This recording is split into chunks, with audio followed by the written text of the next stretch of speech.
নমস্কার, আমি reiki master ও Angel therapist Leena Das. আজ আমি রেকির মাধ্যমে কিভাবে অন্যের অরাকে বা অন্যের চক্রতে কিভাবে হিলিং দেব সেই পদ্ধতিটি দেখাবো। রেকি হচ্ছে মহা শক্তিশালী এনার্জি। এই পদ্ধতিটি শিখতে গেলে একটা রেকি শিক্ষক আপনাকে চয়ন করতে হবে এবং তার মাধ্যমে এই পদ্ধতি শিখে নিতে হবে। তারপরে আপনি এই প্রক্রিয়াটি করতে পারবেন। প্রথমে আমরা একটি পুতুল নিয়ে নিলাম।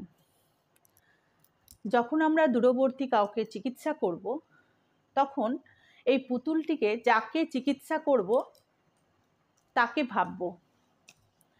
রেকিতে ফার্স্ট লেভেলে তৃতীয় সিম্বল হুনসা জেসনেন। তো প্রথমে আমরা সেই ব্যক্তিকে হুনসা জেসনেন সিম্বল দিয়ে কানেক্ট করব। মনে মনে ভাবব যে এই ব্যক্তি, পুতুলটি সেই ব্যক্তি। তো প্রথমে রেকি কল করে নেব। তারপরে রেকি কল হয়ে গেলে ছোট্ট করে গাসো মেডিটেশন করে 5টা কৃতজ্ঞতা দিয়ে রেকি কল করে আমরা হুনসা জেসনেন দিয়ে ইউনিভার্সের সাথে কানেক্ট করব। তারপরে সেই ব্যক্তির নাম করে এই পুতুলকে অরা ক্লিন করব। কিভাবে? এইভাবে অরা ক্লিন করব।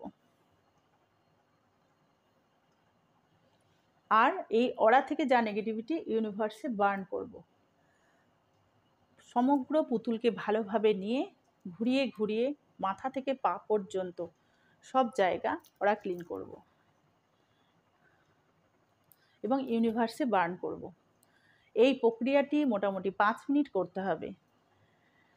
তারপরে আপনার কাছে যতগুলি সিম্বল আছে, মানে আপনি যতগুলি ডিগ্রি শিখেছেন, সেই ডিগ্রিগুলো আপনাকে হাতে ড্র করে নিয়ে এই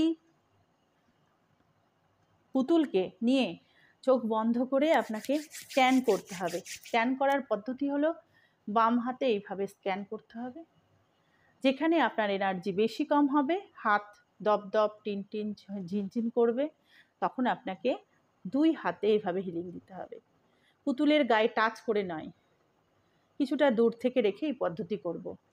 ঠিক সহস্রার চক্র থেকে আজ্ঞা চক্রে এলো, তারপরে থোট চক্রে, অনাহত চক্রে, স্বাধিষ্ঠান চক্রে, মণিপুর চক্রে, স্বাধিষ্ঠান চক্রে, মূলাধার চক্রে।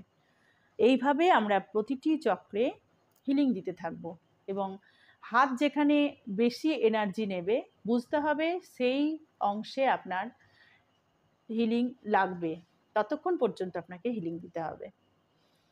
ঠিক এই পদ্ধতি যখন হয়ে যাবে তখন এই পুতুলকে আবার উঠিয়ে নিতে হবে এবং নিজের অরাকে ক্লিন করে নিতে হবে পুতুলের সাথে সাথে। আর রেকিকে ধন্যবাদ জানিয়ে ডিসকানেক্ট করতে হবে।